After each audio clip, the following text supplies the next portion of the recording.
Thank you, UNC Pembroke, for joining us here today. We have Hunter Turner on the offensive line, head coach Mark Hall, and Evan VanMeter, linebacker. Coach, if you just want to open us up with an opening statement about season and starting Conference Carolinas here this year. Yeah, no, it's an exciting time for us at UNCP. Obviously, a great opportunity to join Conference Carolinas here in 2025. Definitely looking forward to the challenge, looking forward to building this thing with the conference starting here.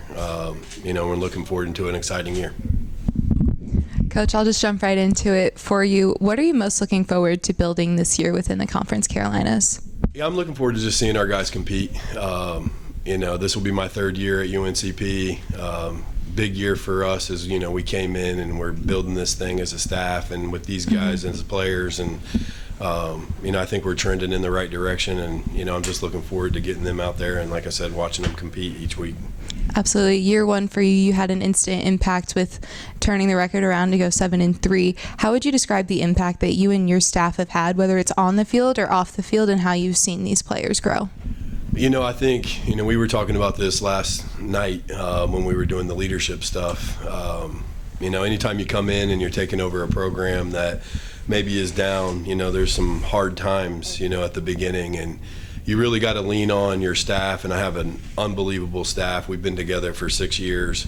And then guys like Hunter and Evan here that, you need buy-in from the players. You got to have those guys be willing to go through those adverse times with you. And, we've done that over the last 2 years, and I think that's why we're so excited about year 3 here. How do you best face adversity? We just take it on head on. You can't do anything to get around it. You just got to face it. And, that's something we talk about all the time. Toughness is one of our core values, and, we kind of do that together. Absolutely. You talked about the relationship you have with your staff now. You've been together with most of them for about 6 years now. How would you describe the relationship with each of your coaches in just a couple of words?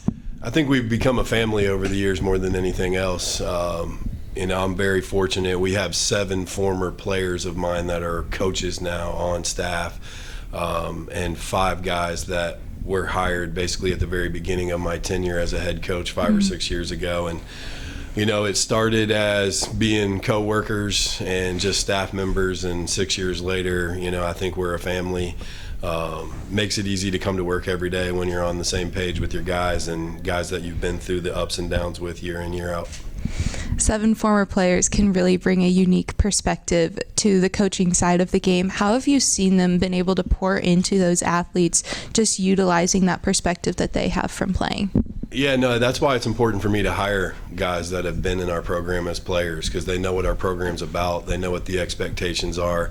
It makes it easier for those guys to relate to the current players. As they've gotten older, these coaches, they still can lean into the years that they were players underneath me or other coaches on staff, and I think it helps build the bridge between the coaches and players, and it puts us all on the same page every day. Absolutely. And then transitioning over to the football side of things, last season you had 1,684 more yards than your opponent. What's the key to holding opponents' offenses while capitalizing on your scoring opportunities? We try to play team football as much as we possibly can. I have a great defensive staff. We have great players on that side of the ball. We try to be as aggressive as we possibly can and create havoc in the backfield, create turnovers. And we feed off of that offensively, and we try to create explosive plays. We're trying to always put the opposing's defense in bad situations and, get the ball to our best players.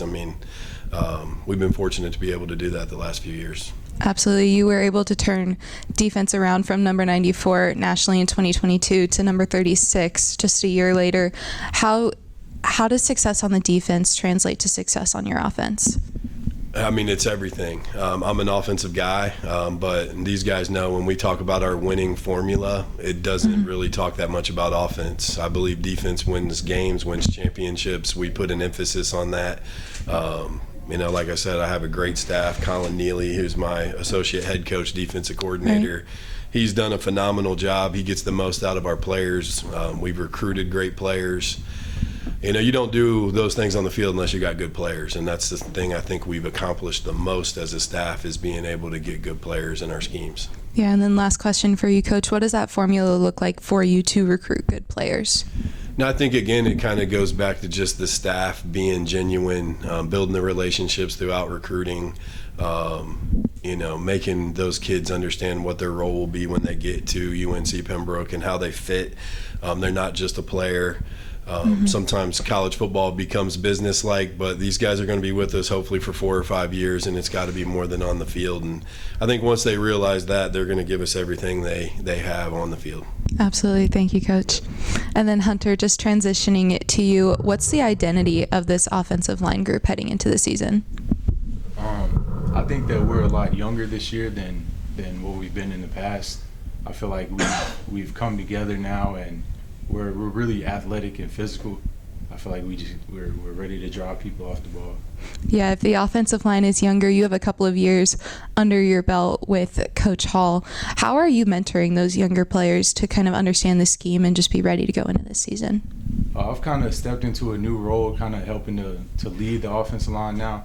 So I feel like since I do have those years under my belt, they kind of feel comfortable enough to listen to me. Mm-hmm. So I kind of just try to lead them in the right direction, and I trust them, so I let them make their plays. Yeah. Describe your style of leadership. I'm more of a do it first and let them see how it's supposed to be done. Mm-hmm. And I kind of I'll get on them if I see something that needs to be corrected, but if I kind of just try to lead by example and step out when I need to. Absolutely. It's a great way to go about it as well. And chemistry can make or break your performance on the field. How would you describe the relationship between the entire offensive line and your quarterback? I think we have a really good relationship. We hang out sometimes outside of football, and I feel like that relationship just keeps building over time. So, what do you do outside of football to build that relationship? Sometimes we have cookouts, and we'll play video games and just go to restaurants and things like that. Just hanging out with the boys. Yes, ma'am. And then linemen aren't always highlighted as often as skill players. How do you stay mentally locked in if that spotlight maybe shifts to somebody else?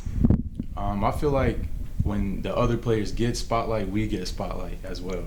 It's kind of like a performance for them is like speaking for our performance as well. So it kind of just goes hand in hand. Absolutely. I love that perspective. What do people not know right now about UNC Pembroke that they should know heading into this season? We're in a new conference now, so we're just ready to win. We're not here to win a couple games and have a decent year. We're ready to win the championship. Absolutely. And then last question for you, what does that mentality look like to win? Just dedication and hard work. We got one goal, and the goal is to win the championship. Awesome. Anything less isn't good enough. Anything less. Love it. Thank you. And then, Evan, just transitioning over to you. You've been with the Braves for a few seasons now. How would you describe your career in the black and gold? I would say my career had its highs and lows. I've seen the valleys, I've seen the mountains, but the biggest thing is just getting better each day as a man and as a player on the field. It's not going to be easy, but it's a process that I definitely learned a lot about myself. How do you get better both on and off the field? Mentally and physically and spiritually. So in the weight room, on the field, speed and strength, but mentally in the playbook, understanding school, using my resources, and then spiritually, that's probably the biggest part is understanding my faith and being able to have the will to push through hard times. Absolutely. You talked about the highs and the lows. How do you let the highs not get too high or the lows not get too low? Biggest thing, just stay in the moment. Just realize that it's temporary, it's liable to change, and don't let your emotions overwhelm you when pressure arises. Absolutely. What have you focused on improving about your game this offseason? I want to say I've been focusing on my speed and some of my pass drops, and then my blitzing, getting off blocks. Really, I've just been focusing on everything, trying to just get better and just keep hammering the nail. Absolutely. How are you mentoring some of the younger guys in that linebacker room? Man, the young guys are smart. So they've been here since June, May, getting to it.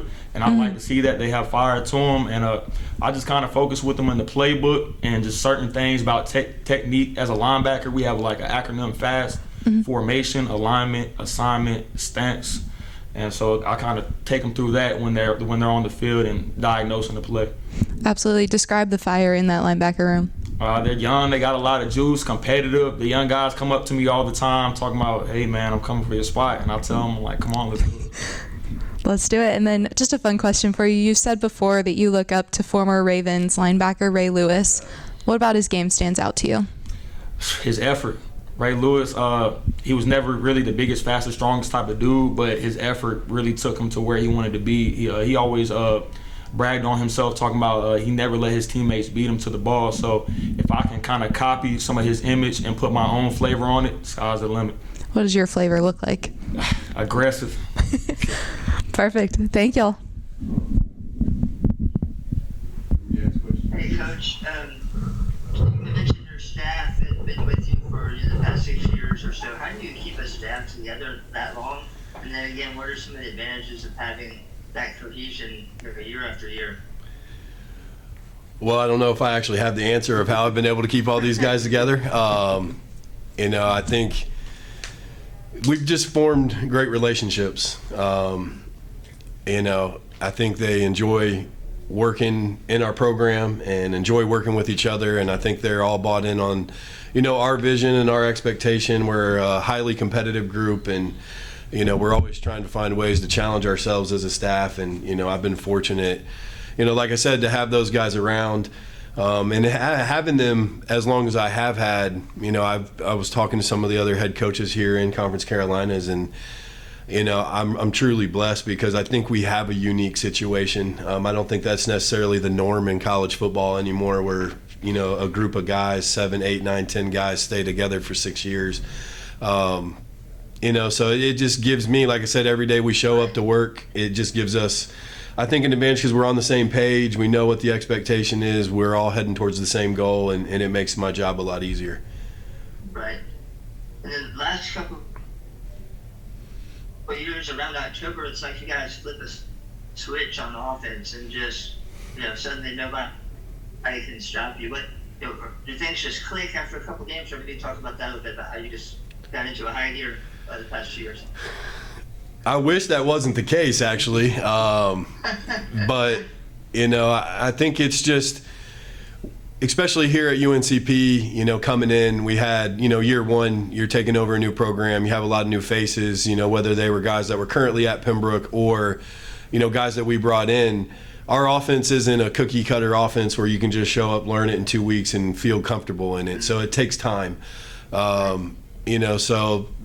And then last year was kind of the same thing. We had a lot of turnover from 23 to 24, and it took us a little bit of time to kind of find our footing, for whatever reason.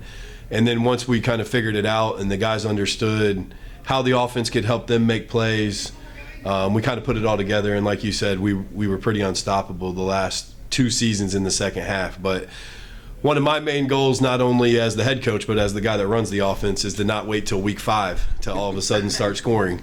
I think if we can come out the gates a little better this year, I think we have a chance to be highly competitive in that first half of the season. Right. And maybe a question for all three of you guys. Picked first, tied for first. That obviously is a show of respect for what you guys have. Just talk about that. Is that something you relish, that the target is on you guys right from the jump? I'll let you guys answer first, and then I'm excited about the target. That means that teams are going to play us harder. So that means that we can showcase our talent on a higher level. I would say I don't really look into the media a lot. Everybody has an opinion of this and that, and this is college football, so you just got to take it 1 week at a time, and you can't take any opponent lightly. So, yeah. And I would just say that, we definitely are honored to have the other coaches and the people who voted us to be tied for first. We're definitely appreciative of that, but I can honestly say we never once in our building talked about a goal of being preseason number 1. We probably won't talk about it again after today. So, as Hunter said, we know what our internal goals are, and hopefully year in, year out, we are preseason number 1, because that means we are doing our job during the season each year, the year before. All right. And maybe last question. Is there a QB1 going into the season? Is that a battle still? How is that shaping up? I know you may not want to release all the secrets yet. I will not be releasing any secrets today, but we feel good about our quarterback group. Obviously, losing Colin Johnson, he was an unbelievable player for us. Was second in the nation last year in touchdown passes, and I wish I could coach Colin every year. But we have a really deep group of QBs. We have some returners. We have some newcomers. I think every single one of those guys brings something to the table. They're highly competitive. They all have talent, and they've been battling since January, and we still have the last phase of the process of the competition to kind of figure it out. So we'll have to wait and see on August 30th who's taking the first snap against Wingate. All right, appreciate it, gentlemen. Good luck this season. Appreciate Thank it. you, sir. One more question for Mr. VanMeter. You've persevered at UNCP through COVID, conference transition, coaching transition.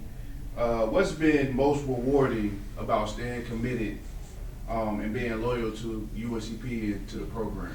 I would say I have the opportunity to leave a legacy. Can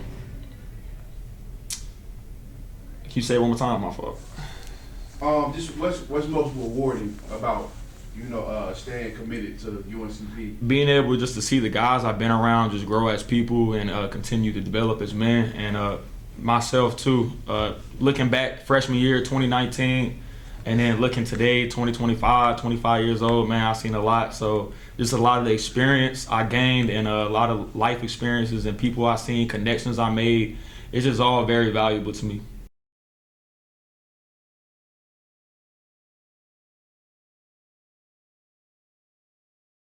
This is Conference Carolinas.